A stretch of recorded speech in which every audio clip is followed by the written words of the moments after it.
우르릉, 쾅, 칠흑 같은 밤하늘이 찢어질 듯한 굉음과 함께 핏빛 섬광이 번쩍였다. 억수같이 쏟아지는 장대비가 한양의 바닥을 무자비하게 두들겼고 흙탕물이 튀어올라 지나가는 이들의 발목을 휘감았다. 모두가 서둘러 처마 밑으로 몸을 피하거나 대문을 걸어 잠그는 이 흉흉한 밤에 오직 한 사내만이 거친 빗줄기를 온몸으로 받아내며 우두커니 서 있었다. 갓끈을 타고 흘러내린 빗물이 그의 날카로운 턱선을 지나 옷자락을 적셨지만 사내는 미동조차 하지 않았다. 그의 시선이 꽂힌 곳은 다름 아닌 20년째 흉가로 방치되어 도깨비불이 나온다는 소문만 무성한 예서 대감의 저택이었다. 검게 그을린 대들보와 무너져 내린 담장, 자풀이 무성하게 자라나 마치 짐승의 아가리처럼 입을 벌리고 있는 그 폐허 앞에서 사내의 눈동자는 번개보다 더 차갑게 빛나고 있었다. 그의 뒤에서 우산을 받쳐든 중개인 박씨가 사시나무 떨듯 몸을 떨며 기어들어가는 목소리로 애원했다. 나리, 제발 고정하십시오. 아무리 돈이 썩어난다고 해도 이건 아닙니다. 이곳이 어떤 곳입니까? 20년 전. 영모로 몰려 삼족이 멸문당한 서판서 대기 아닙니까? 그날 밤 흘러나온 피가 냇물을 이루어 10리 밖까지 붉게 물들였다는 흉지 중의 흉지입니다. 귀신이 곡을 하고 지나가는 새도 떨어지는 이곳을 대체 왜 그 어마어마한 금전을 주고 사시려는 겁니까? 돈을 시궁창에 버리는 것과 다를 바가 없습니다요. 박 씨는 진심으로 두려워하고 있었다. 단순히 귀신이 무서워서가 아니었다. 이 집터에 얽힌 저주와 아직도 권세를 떨치고 있는 당시의 원흉들이 두 눈을 시퍼렇게 뜨고 살아있는 한양 바닥에서 감히 역적의 집을 사들이는 미친 짓을 벌이는 이 사내의 정체가 두려웠기 때문이다. 사내. 배구는 천천히 고개를 돌려 박 씨를 내려다보았다. 삿갓 아래 드러난 그의 얼굴은 밀라빈 형처럼 창백했으나 그 눈빛만큼은 깊이를 알 수 없는 심연을 품고 있었다. 그는 품 안에서 묵직한 전낭 하나를 꺼내 박 씨의 발치에 툭 하고 던졌다. 진흙탕 위로 묵직한 소리를 내며 떨어진 전낭의 입구가 살짝 벌어지자 그 안에서 황금색 광채가 비집고 나와 빗물에 반사되었다. 박 씨의 눈이 휘둥그레졌다. 그것은 그가 평생을 중개인으로 일하며 만져본 돈을 다 합친 것보다 많은 액수였다. 백운의 입술이 비릿한 미소를 머금으며 열렸다. 나는 집을 사는 것이 아니다. 이 집에 들러붙은 원귀들과 그들의 한 맺힌 울음소리까지 모조리 사는 것이다. 등기는 이미 내 앞으로 되었으니 너는 그 돈을 챙겨 당장 내 눈앞에서 사라지거라. 그리고 명심해라. 오늘 이 거래에 대해 입을 뻥끗했다가는 내 놈의 혀가 가장 먼저 저 진흙탕에 처박히게 될 것이다. 박 씨가 돈주머니를 챙겨 허겁지겁 어둠 속으로 도망친 후 배구는 홀로 폐허가 된 대문 안으로 발을 들여놓았다. 삐걱거리는 나무 바닥 소리가 비명처럼 허공을 갈랐다. 그는 잡초가 허리춤까지 자란 마당을 가로지르며 빗물에 젖은 기왓장 하나를 발로 툭 건드렸다. 20년 전 이곳은 웃음소리가 끊이지 않던 곳이었다. 7살이었던 그는 아버지의 무릎에 앉아 천자문을 읽었고 어머니가 쪄주신 시루떡 냄새가 온 집안에 진동했었다. 하지만 그 모든 기억은 하룻밤 사이에 지옥불로 변했다. 병조판서 조관웅이 이끌고 온 관군들이 집을 에워쌌고 아버지는 역적의 누명을 쓴 채 마당 한가운데서 무릎이 꿇렸다. 어린 그는 유모의 품에 안겨 뒷문으로 도망치려다 붙잡혀 아버지가 참수당하는 모습을 두 눈으로 똑똑히 지켜보아야 했다. 그날 밤의 뜨거운 열기가 빗줄기 사이로 생생하게 되살아났다. 화염에 휩싸인 사랑채, 비명조차 지르지 못하고 쓰러지던 하인들, 그리고 자신을 바라보며 피를 토하듯 절규하던 어머니의 마지막 눈빛. 살려라. 무슨 일이 있어도 진혁이만은 살려야 한다. 어머니의 유언은 저주가 되어 그의 심장에 박혔다.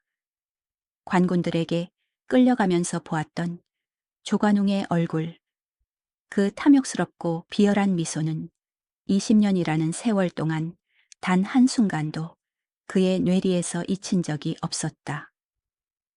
유배지인 흑산도까지 끌려가 짐승보다 못한 삶을 살면서도 그가 숨을 쉴 수 있었던 유일한 이유는 오로지 복수였다.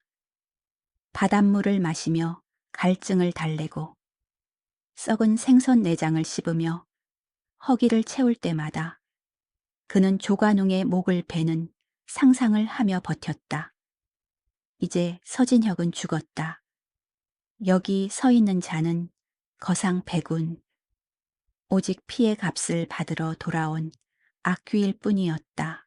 백운은 불에 타다 남은 안채의 기둥 앞에 멈춰 섰다. 검게 그을린 나무 표면을 거친 손길로 쓸어내리자 손끝에 묻어나는 숯검정이 마치 굳어버린 피딱지처럼 느껴졌다. 그는 허리춤에서 낡은 놀이개 하나를 꺼냈다. 반쪽이 깨져버린 옥놀이개. 어머니가 불타는 집 안에서 마지막으로 그에게 던져주었던 유품이었다. 그는 놀이개를 꽉 쥐었다. 손바닥을 파고드는 날카로운 통증이 그를 현실로 붙잡아 매었다. 이제 시작이다. 조관웅, 내 놈이 쌓아 올린 그 거대한 권력의 탑을 내 손으로 하나하나 무너뜨리고 내 놈이 가장 사랑하는 것들을 내 발 아래 짓밟아 주마. 내 놈이 나에게 주었던 고통의 1000배, 아니 10,000배를 돌려주기 전까진 나는 결코 눈을 감지 않을 것이다. 그때였다. 폐허의 깊은 곳, 옛 사당 쪽에서 부스럭거리는 인기척이 들려왔다. 짐승의 소리가 아니었다. 분명 사람의 발자국 소리였다. 백운의 눈빛이 순식간에 날카롭게 변했다. 그는 소리 없이 허리춤에 숨겨둔 단도를 고쳐쥐며 어둠 속으로 몸을 숨겼다. 이 폭우 속에 그것도 귀신이 나온다는 폐가에 숨어든 자가 누구란 말인가? 단순한 도둑인가? 아니면 벌써 내 정체를 눈치챈 조관웅의 첩자인가? 백운은 빗소리에 자신의 숨소리를 감추며 살금살금 소리가 난 쪽으로 다가갔다. 번개가 다시 한번 번쩍이며 사당의 입구를 비추었고 그 짧은 순간 백운은 한 그림자를 목격했다. 누더기를 걸친 꼽추 노인이 사당의 무너진 벽 틈을 파헤치고 있었다. 무엇을 찾고 있는 개냐 백운의 낮지만 서늘한 목소리가 빗소리를 뚫고 울려 퍼졌다.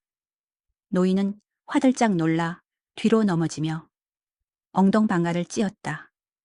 희귀. 귀신 노인은 사색이 되어 뒷걸음질 쳤지만 백운은 순식간에 거리를 좁혀 노인의 멱살을 틀어쥐었다. 그의 소나기 힘은 무소회처럼 단단했다. 내 집에서 무엇을 하고 있었냐고 물었다. 쥐새끼처럼 숨어서 무엇을 훔치려 했지. 백운의 으름장의 노인은 덜덜 떨며 손에 쥐고 있던 것을 떨어뜨렸다. 그것은 썩어 문드러진 목함이었다. 살려주십시오. 날이 저는 그저 옛 주인이 숨겨두었다는 보물이 있다는 소문을 듣고 노인의 변명은 애처로웠으나 백운의 시선은 바닥에 떨어진 목함에 고정되었다. 저것은 아버지가 생전에 소중히 다루시던 서책 보관함이 분명했다. 백운은 노인을 거칠게 밀쳐내고 목함을 집어들었다. 사가서 너덜너덜해진 나무 틈 사이로 물에 젖은 종이 뭉치가 보였다. 그는 떨리는 손으로 목함을 열려 했으나 녹슨 자물쇠가 꽉 물려 있어 꿈쩍도 하지 않았다. 단도의 자루로 자물쇠를 내리치자 쇠 조각이 튀며 함이 열렸다. 그 안에는 보물이 들어있지 않았다. 대신 빗물에 번져 알아보기 힘든 낡은 장부 한 권이 들어있었다. 백운은 품속에 장부를 갈무리하며 노인을 노려보았다. 오늘 네가 여기서 본 것은 아무것도 없다. 만약 주둥이를 함부로 놀렸다가는 내 놈의 시체를 이 폐허의 걸음으로 쓸 것이다. 썩 꺼져라. 노인은 연신 머리를 조아리며 빗속으로 도망쳤다. 백운은 직감했다. 이 장부는 단순한 기록이 아니다.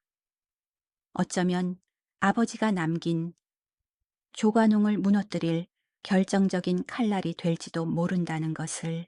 다음 날 아침 비가 그치고 거짓말처럼 맑은 해가 한양 위로 떠올랐다. 그리고 장안에는 기이한 소문이 삽시간에 퍼져나갔다. 20년 동안 버려졌던 서 판서의 흉가가 팔렸다는 소식이었다.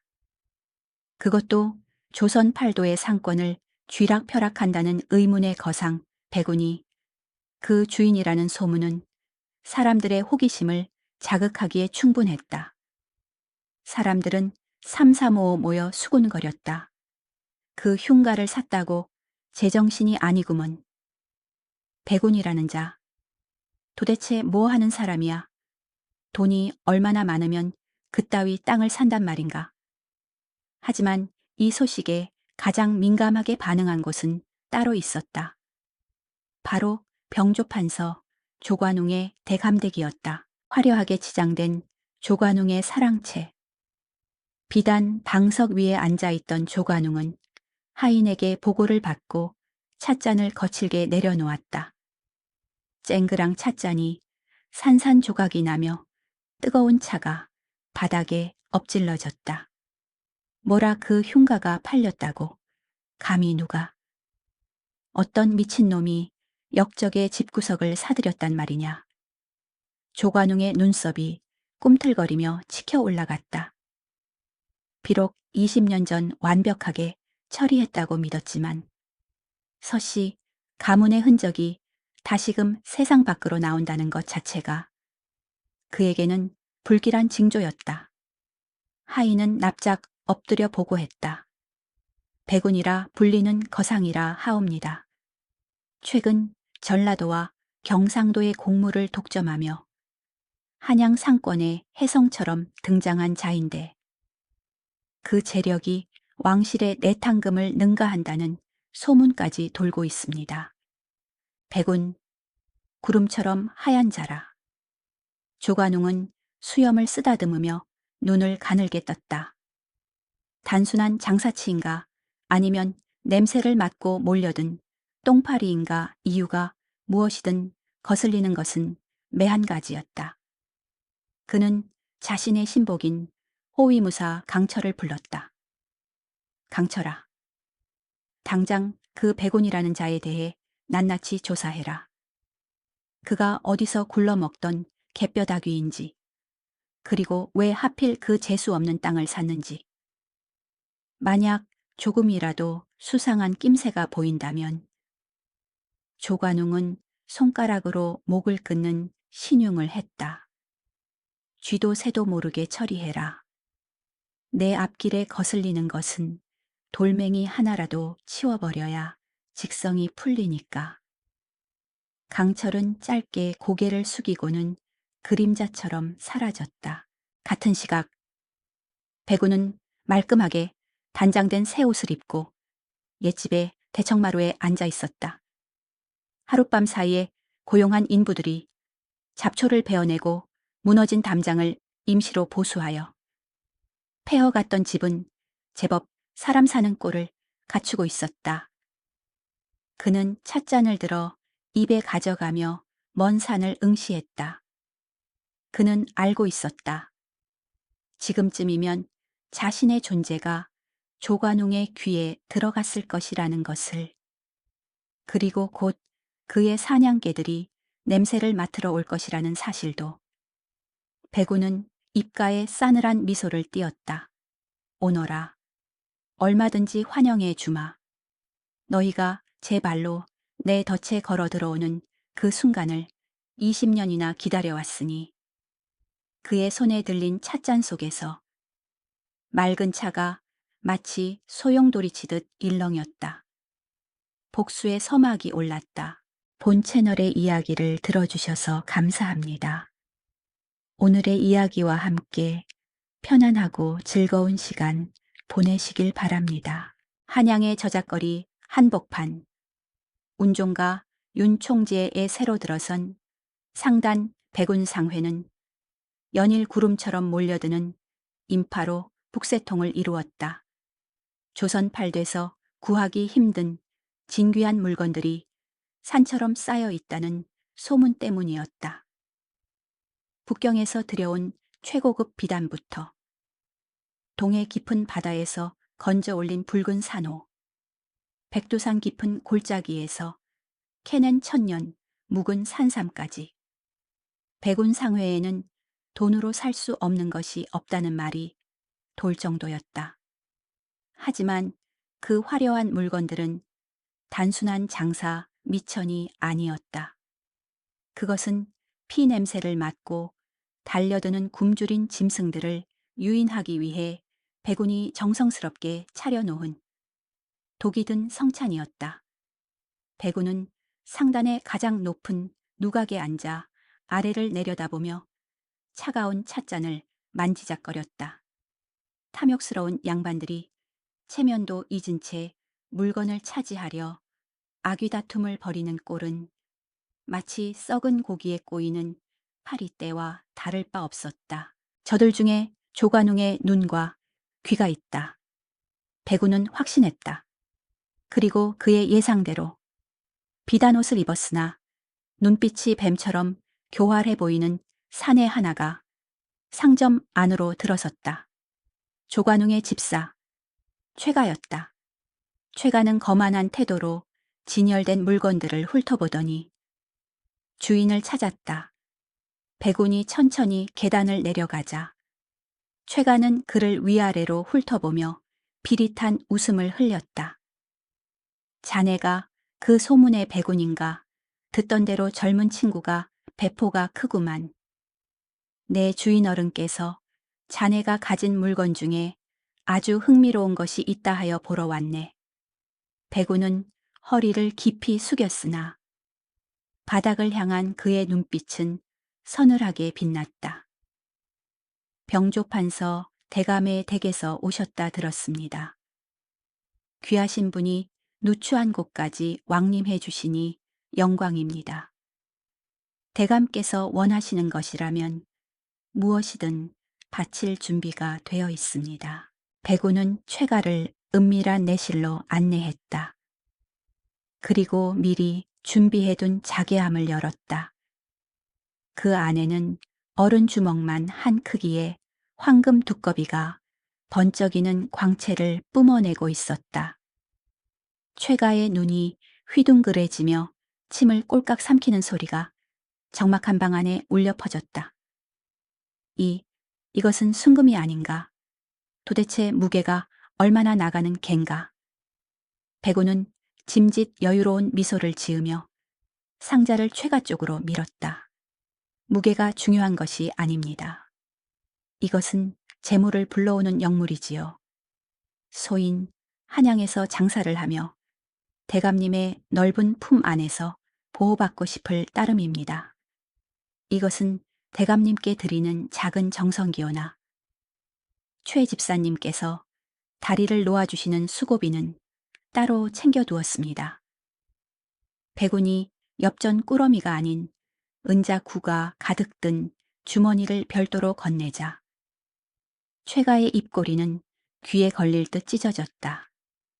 뇌물은 닫힌 문을 여는 가장 빠른 열쇠였다. 며칠 후 백운은 마침내 조관웅의 사저로 초대받았다. 으리으리한 소슬대문과 끝이 보이지 않는 담장은 그가 얼마나 많은 백성의 고혈을 빨아먹었는지를 증명하는 듯했다. 대문을 들어서는 백운의 심장은 겉으로는 평온했지만 속으로는 용암처럼 끓어오르고 있었다. 이곳은 20년 전 자신의 아버지를 죽음으로 몰고 간 원수가 사는 소굴이었다. 사랑채 마루에 앉아있는 조관웅은 늙은 호랑이처럼 비대해진 몸을 주체하지 못하고 비스듬히 기대어 있었다.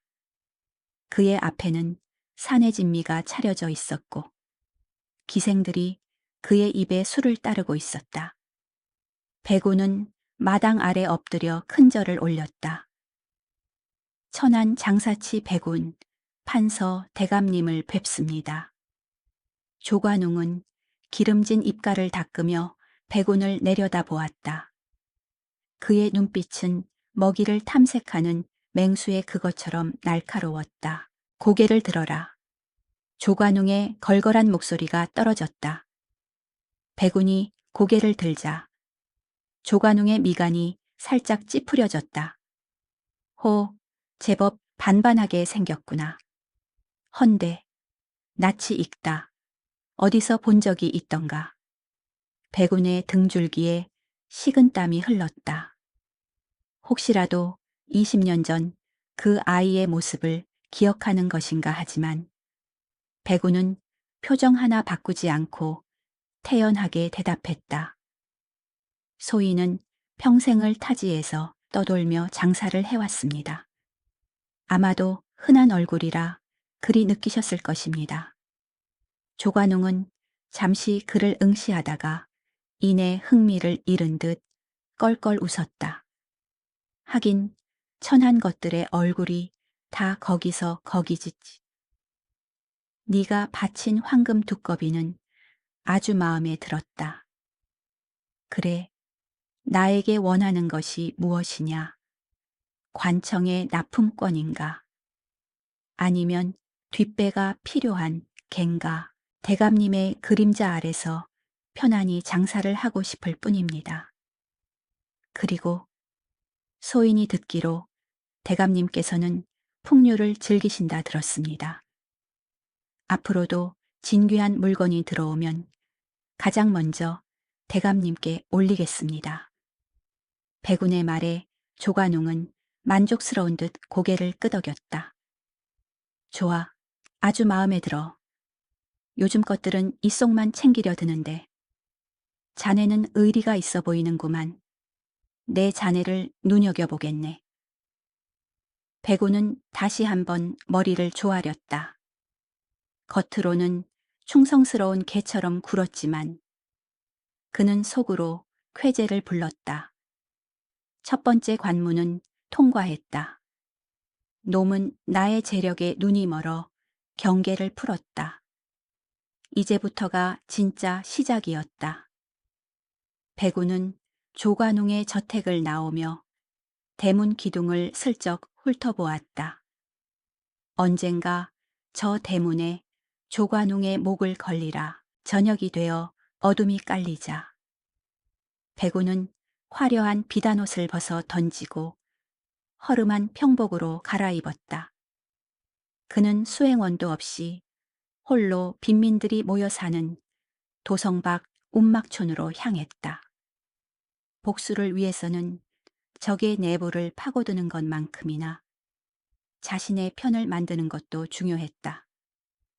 그는 겉으로는 자선 사업을 하는 척하며 빈민들에게 쌀과 약을 나눠 주었지만 실제로는 정보원들을 심어두기 위함이었다. 썩은 냄새가 진동하는 골목길을 지나던 중 백운의 귓가에 나치근 멜로디가 들려왔다. 그것은 아주 오래전 잠 못 이루던 어린 자신을 재워주던 자장가였다. 백운의 발걸음이 멈췄다. 설마 심장이 쿵쿵 뛰기 시작했다. 소리가 나는 곳은 다 쓰러져가는 흙집이었다. 그는 조심스럽게 문을 열고 안을 들여다보았다. 곰팡이 핀 방 안. 촛불 하나 켜지지 않은 어둠 속에 백발이 성성한 노파 하나가 쪼그리고 앉아 콩나물을 다듬고 있었다. 앞이 보이지 않는 듯 허공을 향해 초점 없는 눈동자를 굴리며 흥얼거리는 노파. 백우는 숨이 턱 막혀왔다. 유모. 그의 입에서 떨리는 목소리가 새어나왔다. 노파의 손이 멈췄다. 그녀는 귀를 쫑긋 세우며 불안한 듯 물었다. 누구십니까? 빚쟁이입니까? 제발 조금만 더 기다려주시면. 백우는 와락 다가가 노파의 거친 손을 잡았다. 접니다. 유모. 저예요. 진혁입니다. 서진혁. 그 이름이 나오자마자 노파의 몸이 감전된 듯 굳어버렸다. 그녀는 믿을 수 없다는 듯 더듬거리며 백운의 얼굴을 만지작거렸다. 이마에서 코, 그리고 입술로 이어지는 손길이 덜덜 떨렸다. 도련님. 정말 도련님이십니까? 죽었다고 들었는데. 바다에 빠져 죽었다고 들었는데. 노파의 눈에서 굵은 눈물방울이 뚝뚝 떨어져 내렸다. 백우는 유모를 끌어안고 오열했다. 20년의 세월. 그 지옥 같은 시간 속에서도 잊지 않았던 따뜻한 품이었다. 한참을 울던 노파는 갑자기 정신을 차린 듯 백운을 밀어내며 다급하게 속삭였다. 여기에 계시면 안 됩니다. 놈들이 도련님을 찾고 있어요. 아직도 감시가 심합니다. 걱정 마세요. 지금 저는 백운이라는 이름으로 살고 있습니다. 아무도 모릅니다. 백운이 안심시키자 유모는 안도하면서도 표정이 어두워졌다. 그녀는 주위를 살피더니 낡은 장판 밑을 뜯어내며 아주 작은 비단 주머니 하나를 꺼냈다. 도련님, 이것을 전해드리기 위해 이 늙은 년이 모질게 목숨을 부지하고 있었습니다. 백운이 주머니를 열어보니 그 안에는 반으로 쪼개진 옥파에 유파이 하나와 피로 쓴 혈서 조각이 들어있었다. 대감마님께서 돌아가시기 직전 놈들 몰래 제게 맡기신 것입니다. 그 일장에서 찾으셨다는 장부. 그것만으로는 부족합니다. 그 장부는 암호로 되어 있어 해독할 수 있는 열쇠가 필요해요. 이 옥파에가 바로 그 열쇠의 반쪽입니다. 백운의 눈이 번뜩였다. 아버지의 장부를 해독할 열쇠. 그것이 있다면 조관웅의 숨통을 단번에 끊을 수 있었다. 그럼 나머지 반쪽은 어디에 있습니까? 백운의 질문에 유모는 고통스러운 표정으로 입을 열었다. 그것은 조관웅이 가지고 있습니다. 놈은 장부를 찾지 못해 그 옥파에가 무엇에 쓰는 물건인지 모른 채 그저 전리품으로 여기고 있을 겁니다. 하지만 유모가 말을 잇지 못하고 머뭇거렸다. 하지만 무엇입니까? 백운이 재촉하자 유모는 떨리는 목소리로 충격적인 사실을 털어놓았다. 그 옥파에의 반쪽은 조관웅이 자신의 딸인 조수아 아씨에게 주었습니다. 아씨가 그 옥패를 목걸이처럼 항상 지니고 다닌다고 들었습니다. 백운의 머릿속이 하얗게 변했다. 원수의 딸이 결정적인 증거를 가지고 있다니. 조관웅의 딸, 조수아. 소문에 의하면 그녀는 아버지와 달리 성품이 곱고 어지러 백성들의 칭송을 받는다고 했다. 하지만 그녀는 결국 자신의 부모를 죽인 원수의 핏줄이었다. 운명은 잔인하게도 그에게 가장 가혹한 시험을 내리고 있었다. 옥패를 얻으려면 그 여인에게 접근해야 한다. 그녀를 이용하고 속이고 필요하다면 해쳐야 할지도 모른다. 배구는 주먹을 꽉 쥐었다. 손톱이 살을 파고들어 피가 배어 나왔다. 상관없습니다. 그가 누구든 내 앞길을 막는 자는 용서치 않을 것입니다. 그때 밖에서 웅성거리는 소리가 들려왔다. 어이, 이 할망구가 또 집세를 안 냈어. 당장 끌어내. 조관웅의 하수인들이 관리하는 왈패들이었다. 그들은 썩은 고기를 찾아온 파리떼처럼 끈질기게 빈민들을 괴롭히고 있었다. 배구는 유모를 방 안쪽에 숨기고 천천히 몸을 일으켰다. 그의 눈빛이 다시금 차가운 살기로 번득였다. 낮에는 굽실거리는 장사치였지만 밤에 그는 달랐다. 배구는 문을 박차고 나갔다. 빗속에서 번득이는 그의 눈빛을 본 왈패들이 흠칫하며 뒷걸음질 쳤다. 누구냐? 넌 왈패 두목이 소리쳤다. 배구는 대답 대신 품에서 돈주머니를 꺼내 던지는 척하며 순식간에 두목의 턱을 올려찼다. 억 하는 소리와 함께 두목이 나가 떨어졌다. 파리들이 너무 시끄럽구나. 내 오늘 너희들에게 예절이라는 것을 가르쳐 주마. 어둠 속에서 백운의 그림자가 춤을 추듯 움직였고 골목길은 인의 고통에 찬 신음으로 가득 찼다. 그는 이제 더 이상 숨죽여 우는 소년이 아니었다. 복수의 칼날은 이미 뽑혔다. 조관웅의 호위무사 강철은 늑대와 같은 사내였다. 그는 한 번 문 먹잇감은 절대 놓지 않았고 그의 직감은 빗나가는 법이 없었다. 백운이 밤마다 빈민가를 드나든다는 첩보가 그의 귀에 들어갔을 때 강철은 즉시 백운 상회의 뒷조사를 시작했다. 백운이 상단에서 장부를 정리하고 있을 때 불청객은 예고도 없이 들이닥쳤다. 문이 거칠게 열리고 강철이 저벅저벅 걸어 들어왔다. 상점 안의 공기가 순식간에 얼어붙었다. 손님들은 살기에 눌려 슬금슬금 밖으로 빠져나갔고 백운은 붓을 내려놓으며 태연하게 그를 맞이했다. 호위 대장님께서 이런 누추한 곳까지 어인일이십니까? 차라도 한 잔 올리겠습니다. 강철은 대답 대신 백운의 목에 서슬 퍼런 칼날을 겨누었다. 차가운 쇠붙이가 목덜미에 닿자 백운의 눈동자가 흔들림 없이 그를 응시했다. 이게 무슨 농이십니까?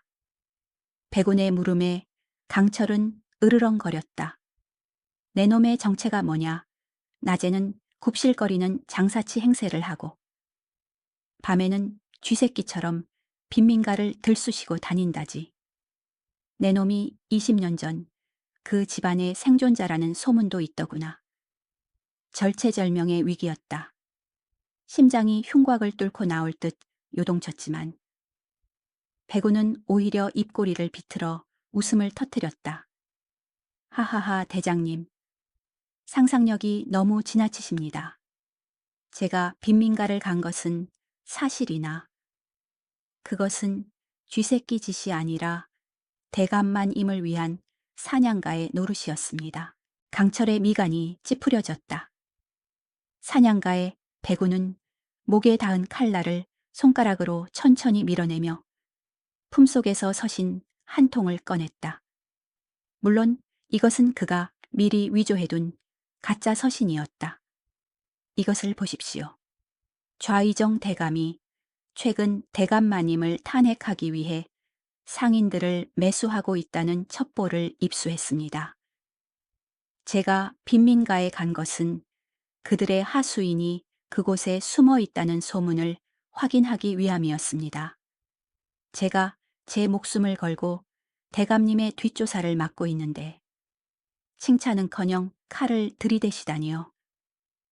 강철은 의심스러운 눈초리로 서신을 낚아채 읽어내려갔다. 내용은 그럴듯했다. 좌의정의 인장이 찍힌 물론 위조된 문서에는 조관웅의 비리를 캐라는 지시가 적혀 있었다. 강철은 칼을 거두었지만 의심을 완전히 거두지는 않았다. 만약 이것이 거짓이라면 내 놈의 목은 저작거리에 내걸릴 것이다.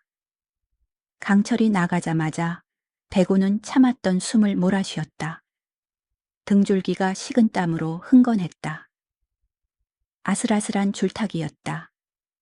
조금만 더 늦었더라면, 혹은 강철이 더 집요하게 파고들었더라면 모든 것이 수포로 돌아갔을 것이다. 적은 생각보다 예리했고 시간은 많지 않았다. 백우는 서둘러야 했다. 조관웅의 딸 조수아에게 접근하여 옥패를 손에 넣어야만 이 위험한 도박을 끝낼 수 있었다. 기회는 생각보다 빨리 찾아왔다. 며칠 뒤 조관웅의 대감댁 안채에서 호출이 왔다. 다가오는 연회 때 아씨와 마님들이 입을 비단과 장신구를 직접 고르겠다는 것이었다. 이는 백운이 기다리던 천재이루의 기회였다. 그는 최상급 비단과 화려한 놀이개들을 챙겨 조관웅의 저택으로 향했다. 사랑채의 위압적인 분위기와 달리 여인들이 거처하는 안채는 꽃향기가 은은하게 감돌았다. 그러나 백운에게는 그 향기조차 역겨운 피 비린내를 감추기 위한 위선처럼 느껴졌다. 안방마님과 첩실들이 호들갑을 떨며 비단을 고르는 동안 백운의 시선은 한 여인에게 고정되었다. 구석진 자리에서 조용히 차를 마시고 있는 여인, 조수아였다. 그녀는 화려한 장신구에는 관심이 없는 듯 창밖에 시든 꽃잎만을 바라보고 있었다. 그리고 그녀의 목에는 백운이 그토록 찾아 헤매던 반쪽짜리 옥패가 붉은 실에 꿰어 걸려 있었다. 백운은 침을 삼켰다. 저것이다. 저것만 있으면 20년의 한을 풀 수 있다. 백운은 짐짓 공손하게 수에게 다가갔다. 아기씨, 마음에 드시는 물건이 없으십니까? 특별히 아기씨를 위해 준비한 진주 놀이개가 있습니다만 수아는 천천히 고개를 돌려 백운을 바라보았다. 그녀의 눈동자는 조관웅의 그것과는 전혀 달랐다. 깊고 슬픈 호수 같은 눈, 그 안에는 알 수 없는 우수와 죄책감이 서려 있었다. 저는 되었습니다. 그저 백성들은 굶어 죽어가는데 이리 사치를 부려도 되는지 마음이 무거울 뿐입니다. 그녀의 목소리는 맑았으나 힘이 없었다. 백우는 순간 당황했다. 탐욕스러운 아비 밑에서 자란 딸이 백성의 고통을 이야기하다니. 가식인가? 아니면 진심인가? 그는 짐짓 떠보는 투로 말했다. 대감마님, 덕분에 나라가 태평성대인데 어찌 그런 걱정을 하십니까? 아기씨께서는 그저 이 고운 비단처럼 아름답게 사시면 됩니다. 그러자 수아의 표정이 일순간 일그러졌다. 그녀는 옥패를 꽉 쥐며 나직이 속삭였다. 태평성대라니요. 담장 밖에서 들려오는 곡소리가 들리지 않으십니까, 아버님께서? 아니, 우리 가문이 쌓아 올린 이 부귀영화가 누군가의 피눈물 위에 서 있다는 것을 장사친 당신도 모르지 않을 텐데요. 백우는 망치로 머리를 맞은 듯한 충격을 받았다. 그녀는 알고 있었다. 자신의 아비가 어떤 괴물인지, 그리고 자신이 누리는 풍요가 얼마나 더러운 것인지를. 그녀는 그 죄책감의 감옥에 갇혀 시들어가는 꽃과 같았다. 순간 백운의 마음속에서 낯선 감정이 꿈틀거렸다. 그것은 연민이었다. 원수의 딸에게 느껴서는 안 될 감정.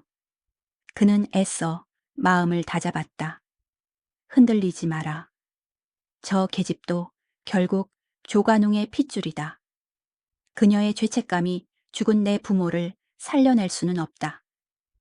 백우는 차가운 이성을 되찾고 영업용 미소를 지었다.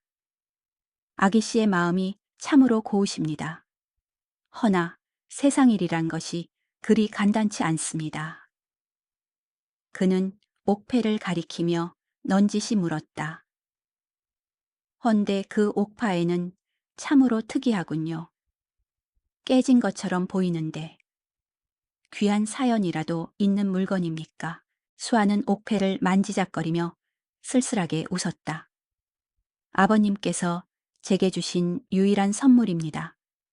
어릴 적 이 옥패를 주시며 가문의 수호 부적이라 하셨지요. 하지만 제게는 마치 족쇄처럼 느껴집니다.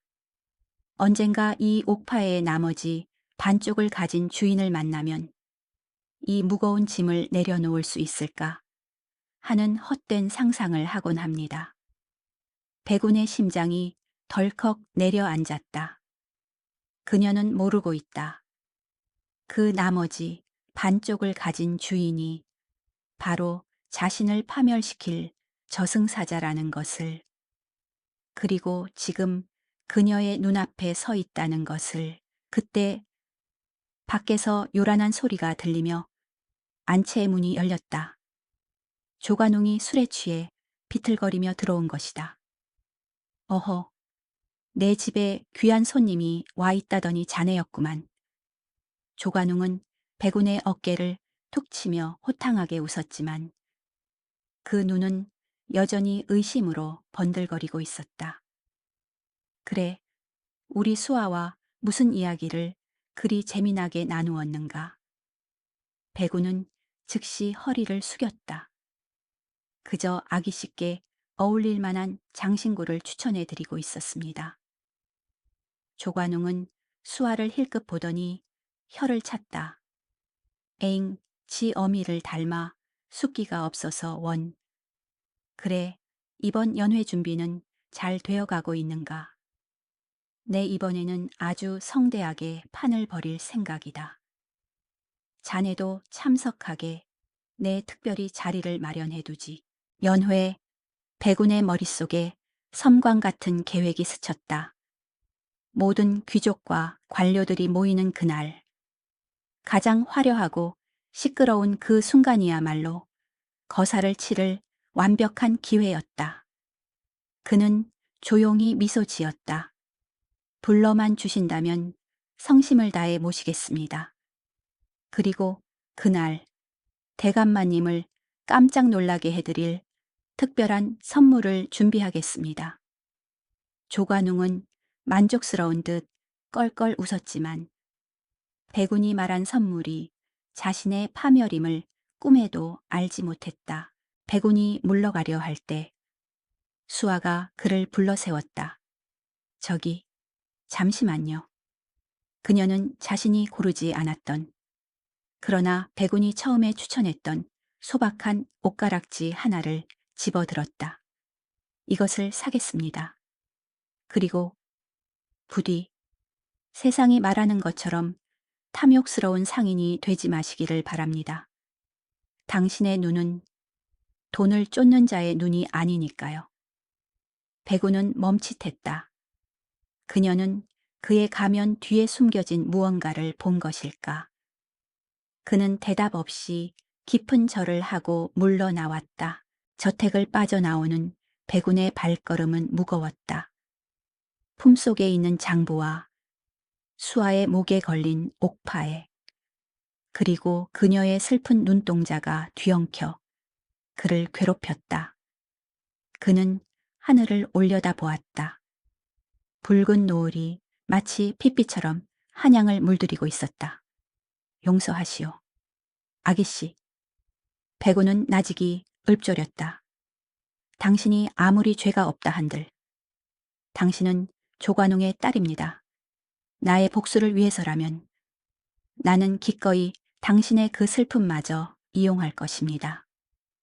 그는 주먹을 꽉 쥐었다. 이제 망설임은 없었다. 다가오는 연회 날.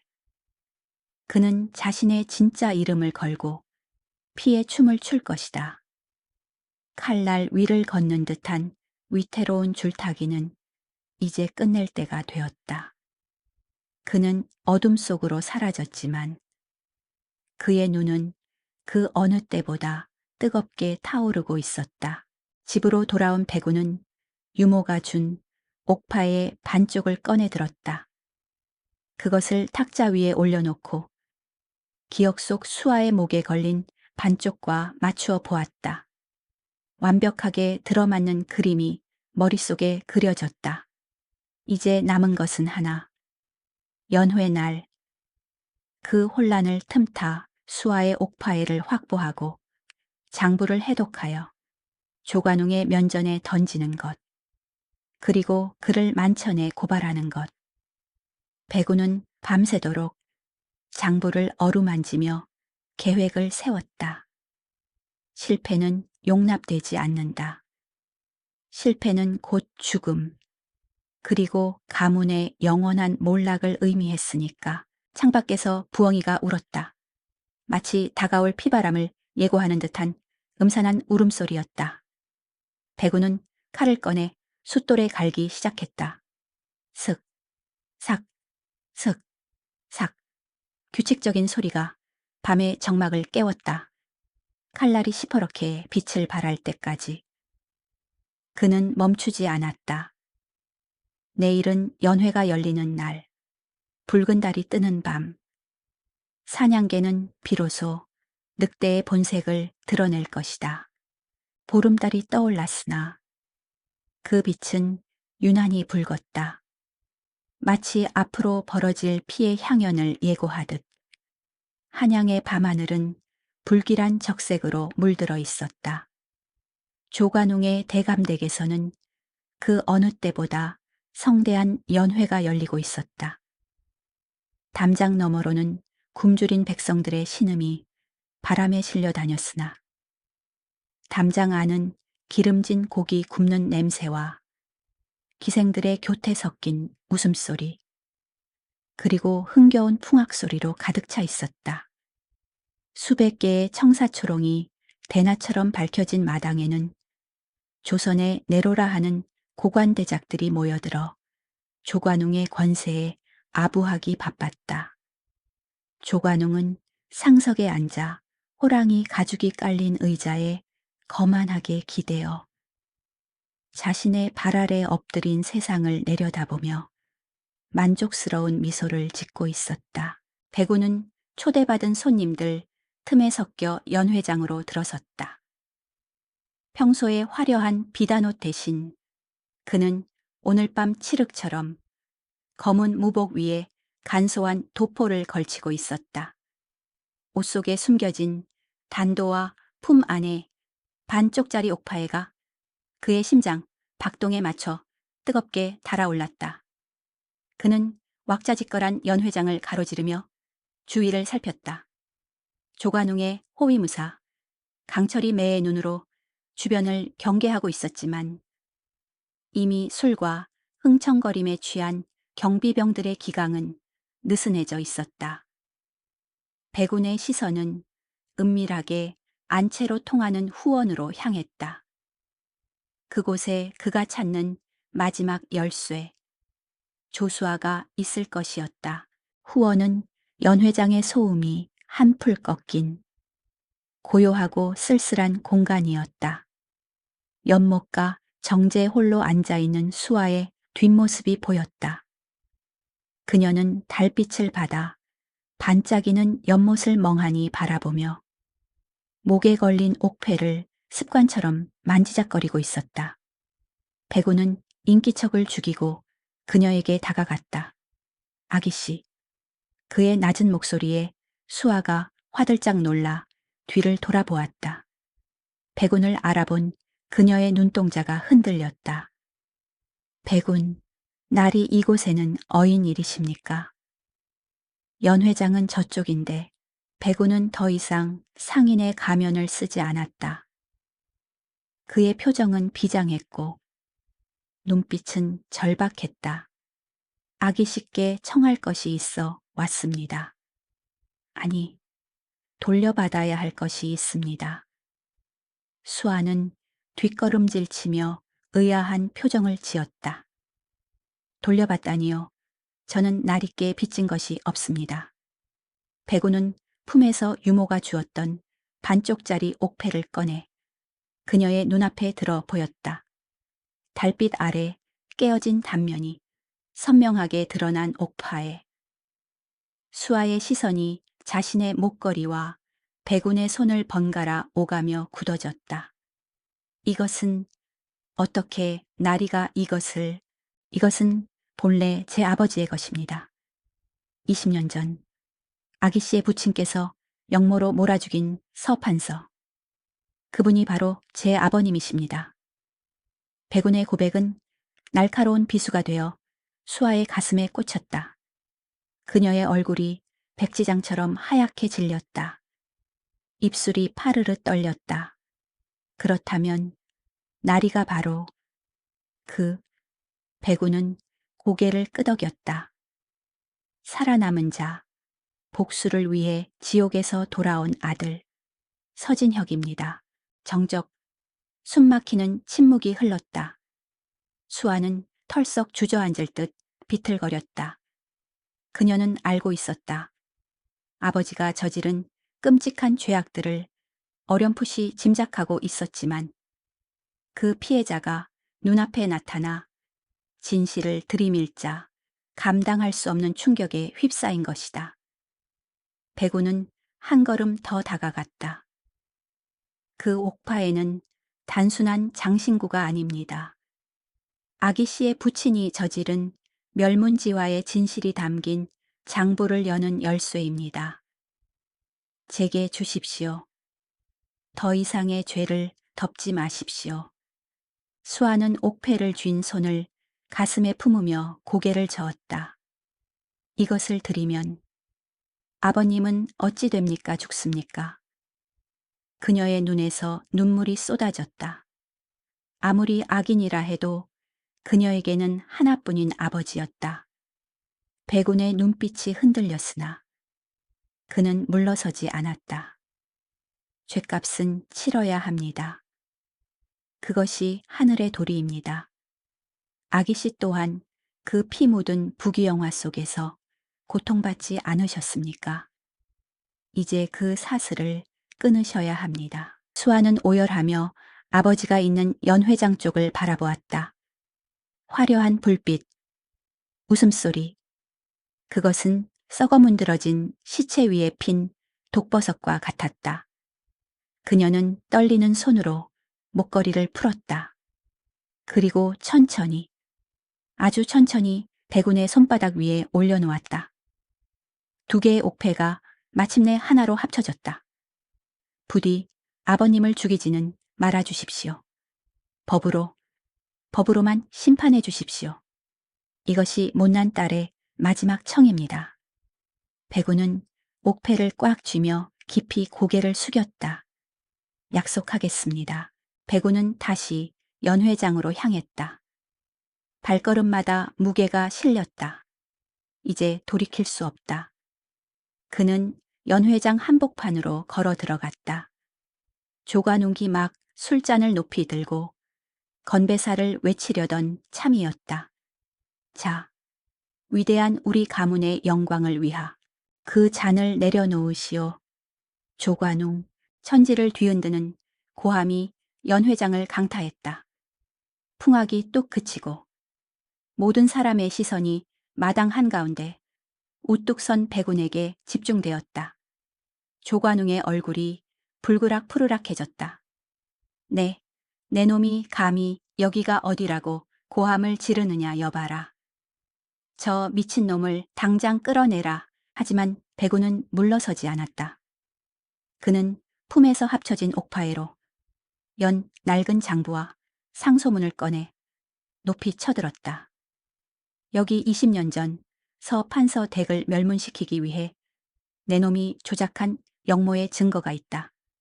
그리고 지난 20년간 내 놈이 착복한 국고와 뇌물 내역이 낱낱이 적힌 장부가 여기 있다. 좌중이 술렁거렸다. 역모 조작이라니. 저 장부는 또 뭐란 말인가. 조관웅은 당황한 기색이 역력했으나 이내 표정을 수습하며 비웃었다. 어디서 굴러먹던 갯벼다귀가 위조문서를 들고 와서 행패를 부리는구나. 강철아, 당장 저놈의 목을 쳐라. 조관웅의 명령이 떨어지자 강철이 칼을 뽑아들고 백운에게 달려들었다. 죽어라 시퍼런 칼날이 백운의 머리를 향해 날아들었다. 사람들의 비명소리가 터져 나왔다.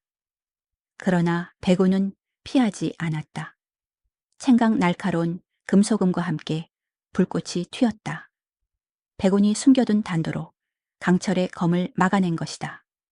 나는 더 이상 도망치던 7살 꼬마가 아니다.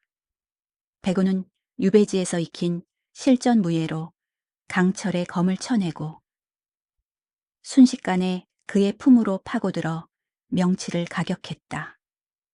억 하는 소리와 함께 조선 제1의 검이라 불리던 강철이 바닥에 나뒹굴었다. 순식간에 벌어진 일이었다. 연 회장은 아수라장이 되었다. 귀족들은 도망치기에 바빴고 조관웅의 사병들이 백운을 에워쌌다. 수십 개의 창끝이 그를 겨누었다. 조관웅은 의자 뒤로 숨으며 악을 썼다. 뭐 하고 있느냐. 저놈을 찢어 죽여라. 시체조차 남기지 말라. 백운은 포위된 채 홀로 섰으나 그의 눈빛은 맹수처럼 형형했다. 조관웅, 내 놈의 죄는 하늘이 알고 땅이 알고 억울하게 죽은 원혼들이 알고 있다. 오늘이 바로 내 놈의 제삿날이다. 사병들이 일제히 달려들려는 찰나 대문 밖에서 우렁찬 함성이 들려왔다. 멈춰라 어명이다. 육중한 대문이 부서질 듯 열리며 붉은 관복을 입은 의금부 도사들과 무장한 관군들이 들이닥쳤다. 그들의 선두에는 백운이 미리 포섭했던 그리고 조정에서 조관웅의 독주를 견제하던 좌의정이 서 있었다. 병조판서 조관웅, 역모 조작과 국고, 횡령 혐의로 그대를 추포한다. 조관웅은 사색이 되어 주저앉았다. 이건 모함이다. 내가 누군지 아느냐. 나는 병조판서다. 좌의정은 차갑게 비웃으며 백운이 던진 장부를 집어들었다. 증거가 이렇게 명백한데 모함이라니. 이 장부에는 내 놈이 일본 상인들과 내통하여 무기를 빼돌린 기록까지 있더구나. 내 놈이야말로 진짜 역적이다. 관군들이 사병들을 제압하고 조관웅을 포박했다. 굴비 엮이듯 줄줄이 묶인 조관웅의 가신들. 그 화려했던 연회장은 순식간에 심판의 장으로 변했다. 백운은 포박당해 무릎 꿇린 조관웅 앞으로 다가갔다. 조관웅은 고개를 쳐들고 도끼 어린 눈으로 백운을 노려보았다. 내 놈이 서진혁이었구나. 그때 죽여버렸어야 했는데, 그 싹을 잘라버렸어야 했는데, 그는 반성 대신 원망만을 쏟아냈다. 백운은 차가운 눈으로 그를 내려다 보았다. 그렇다. 네가 살려둔 그 작은 불씨가 결국 너를 태우는 거대한 화마가 되었다. 지옥에 가서도 똑똑히 기억해라. 정의는 늦게 올지언정 결코 길을 잃지 않는다는 것을. 그때 소란스러운 틈을 타 안차의 쪽에서 수아가 걸어 나왔다. 포승줄에 묶인 아버지를 보는 그녀의 눈에 눈물이 고여 있었다. 조관웅은 딸을 보자마자 소리쳤다. 수아, 수아야, 어서 임금님께 가서 억울함을 호소해라. 네 아비가 모함을 당했다고. 하지만 수아는 고개를 저으며 아버지에게 등을 돌렸다. 아버님, 이제 그만 멈추십시오. 죄를 지었으면 벌을 받는 것이 마땅합니다. 딸마저 등을 돌리자 조관웅은 짐승 같은 비명을 지르며 발버둥 쳤지만 관군들의 창대에 눌려 흙바닥에 처박혔다. 상황이 정리되고 광운들이 조관웅 일당을 끌고 나갔다. 텅 빈 마당에는 깨진 술병과 찢어진 비단, 그리고 짓밟힌 음식들만이 나뒹굴고 있었다. 배구는 멍하니 하늘을 올려다보았다. 붉었던 달이 구름 뒤로 숨고 다시금 은은한 백색에 달빛이 비치기 시작했다. 끝났다. 20년을 기다려온 복수가 드디어 끝났다. 하지만 가슴속이 시원하기보다는 텅 빈 듯한 공허함이 밀려왔다. 그는 떨리는 손을 들어 자신의 얼굴을 감싸 쥐었다. 어머니, 아버지, 보고 계십니까? 드디어 놈을 잡았습니다. 드디어 좌의정이 백운에게 다가와 어깨를 두드렸다. 자네의 용기 덕분에 나라의 큰 암덩어리를 도려냈네. 전하께서도 자네의 공을 치하하실 걸세. 이제 서씨 가문의 명예는 회복될 것이야. 백운은 말없이 고개를 숙였다. 명예 회복. 그것은 기쁜 일이었으나 이미 죽은 이들은 돌아오지 않는다. 그는 멀리서 자신을 바라보고 있는 수아와 눈이 마주쳤다. 죄인의 딸이 되어버린 여인. 그녀의 눈은 슬픔으로 가득 차 있었지만 동시에 모든 것을 내려놓은 듯한 평온함도 엿보였다. 밤바람이 폐허가 된 잔치상 위를 스치고 지나갔다. 백우는 긴 숨을 내쉬었다. 이제 그에게 남은 것은 무엇인가? 복수라는 목표 하나로 달려온 인생에서 그 목표가 사라진 자리에 무엇을 채워야 할지 그는 알지 못했다. 그러나 적어도 오늘 밤은 두 다리를 뻗고 잠들 수 있을 것 같았다. 20년 만에 처음으로 악몽 없는 잠을 매서웠던 한양의 겨울바람이 잦아들고 처마 밑에 고드름이 녹아 낙수물이 떨어지는 봄이 찾아왔다. 계절은 어김없이 바뀌었으나 지난 몇 달간 한양을 뒤흔들었던 격변의 여파는 여전히 사람들 입에 오르내리고 있었다. 천하를 호령할 듯 위세를 떨치던 병조판서 조관웅은 사약을 받고 형장의 이슬로 사라졌고 그의 가사는 몰수되었으며 그를 따르던 무리들은 모두 유배형에 처해졌다. 반면 20년 전 역적으로 몰려 멸문당했던 서씨 가문은 신원 셴유엔 되어 명예를 되찾았다. 임금은 서판서의 관작을 추서하고 살아남은 아들 서진혁에게 그 충절을 기리는 교지를 내렸다. 폐허가 되었던 서대감의 저택은 나라의 지원으로 말끔하게 복구되었다. 검게 그을렸던 기둥은 새 나무로 교체되었고 잡초 무성하던 마당에는 다시금 매화나무가 심어졌다. 그러나 그 화려하게 복원된 집의 주인, 서진혁은 멍하니 대청마루에 앉아 흩날리는 매화, 꽃잎을 바라보고 있을 뿐이었다. 복수라는 거대한 불길이 휩쓸고 지나간 자리에 남은 것은 승리의 기쁨이 아니라 타버린 재처럼 부서지는 허무함이었다. 날이 대궐에서 사람이 나왔습니다. 늙은 하인의 목소리에 서진혁은 천천히 고개를 돌렸다. 임금은 서진혁에게 호조참판에 벼슬을 내리며 그를 곁에 두고자 했다. 백운이라는 이름으로 쌓은 막대한 재력과 상권을 다루는 능력을 높이 산 것이다. 그러나 서진혁은 관복을 입는 대신 정갈한 평복 차림으로 궐문 앞에 나아가 읍소했다. 전하, 소신은 지난 20년간 복수의 칼을 갈며 손에 너무나 많은 피와 때를 묻혔습니다. 장사치의 셈법으로 사람을 재단하고 거짓과 모략으로 적을 속였습니다. 이런 더러운 손으로 어찌 나라시를 돌보겠습니까?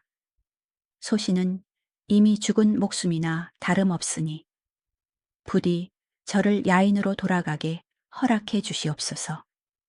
그의 간곡한 거절에 임금은 탄식하며 그의 뜻을 존중해 주었다. 벼슬길을 마다하고 돌아선 그의 뒷모습은 갓쓴 선비라기보다 구름처럼 떠도는 나그네에 가까웠다. 그날 오후 서진혁은 마지막으로 정리해야 할 인연을 찾아갔다. 도성 밖 죄인의 가족들이 모여 사는 초라한 마을의 한 귀퉁이. 그곳에서 그는 조수아를 만났다. 비단옷 대신 거친 무명옷을 입고 화려한 장신구 대신 수건을 머리에 두른 그녀는 냇가에서 빨래를 하고 있었다. 차가운 물에 손이 붉게 터져 있었지만 그녀의 표정은 예전 대감댁 안채에 갇혀 있을 때보다 오히려 평온해 보였다. 서진혁이 다가가자 그녀는 빨래 방망이질을 멈추고 고개를 들었다. 두 사람의 시선이 허공에서 얽혔다. 원수의 딸과 그 아비를 죽인 남자. 그러나 그들 사이에 흐르는 것은 증오가 아닌 깊은 연민과 슬픔이었다. 원망하십니까? 서진혁이 먼저 입을 열었다. 수아는 젖은 손을 치마폭에 닦으며 씁쓸하게 웃었다. 누구를 원망하겠습니까? 아버님의 죄는 크고 제가 누렸던 호사는 그 죄 위에 쌓은 것이었으니 이것이 마땅한 이치겠지요. 오히려 목숨을 부지하게 해주신 것만으로도 과분한 은혜입니다. 그녀는 담담했다. 서진혁은 품에서 전낭 하나를 꺼내 그녀 옆에 놓았다. 이것은 적선이 아닙니다. 당신이 나에게 주었던 옥파에 그 용기의 값입니다. 이 돈이면 작은 밭되기라도 마련하여 입에 풀칠은 면할 수 있을 것입니다. 떠나십시오. 아무도 당신을 모르는 곳으로 가서 조관웅의 딸이 아닌 그저 수아라는 이름으로 사십시오. 수아는 전낭을 밀어내려 했으나 서진혁은 이미 등을 돌려 멀어지고 있었다. 부디 평안하십시오. 그의 마지막 인사가 봄바람에 실려왔다. 수아는 멀어지는 그의 뒷모습을 보며 하염없이 눈물을 흘렸다. 그것은 이승에서의 마지막 인연을 끊어내는 눈물이었다. 서진혁은 뒤를 돌아보지 않았다. 그녀를 용서한 것은 아니었다. 다만 죄 없는 꽃이 진흙탕 속에서 완전히 시들어버리는 것을 보고 싶지 않았을 뿐이다. 그것이 인간으로서 그가 지킬 수 있는 마지막 도리였다. 집으로 돌아온 서진혁은 사당으로 들어갔다. 위패에는 현고학생 부군 신위라는 글자가 선명했다.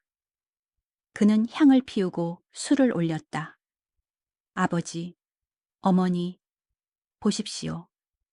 가문의 명예를 되찾았고 억울함을 씻었습니다. 연기 속에서 부모님의 환한 미소가 보이는 듯했다. 그는 오랫동안 참아왔던 울음을 터뜨렸다. 유배지에서의 굶주림, 멸시, 그리고 사무치는 그리움이 통곡이 되어 쏟아져 나왔다. 한참을 울고 나니 가슴을 짓누르던 거대한 바위가 사라진 듯 시원했다. 그는 마지막 잔을 올리고 절을 했다. 이제 편히 쉬십시오.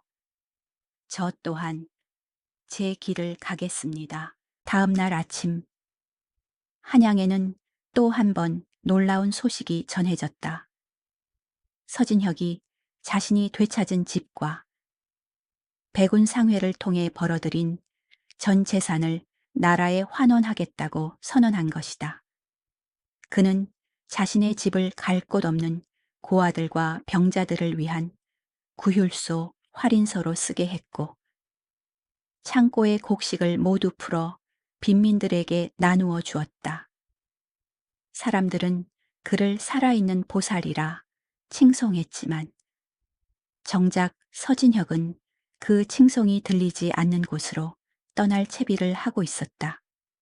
20년 만에 찾은 유모는 구율소의 아이들을 돌보며 여생을 보내겠다고 했다. 도련님, 아니 대감마님, 부디 몸성이 다녀오십시오. 이 늙은이는 여기서 도련님의 덕을 쌓으며 기다리겠습니다. 유모는 주름진 손으로 그의 옷매무새를 다듬어 주며 눈시울을 붉혔다. 서진혁은 간소한 괴나리보찜 하나만을 맨 채 마포 나루터에 섰다. 강바람이 그의 옷자락을 펄럭였다. 강물은 유유히 흐르고 있었다.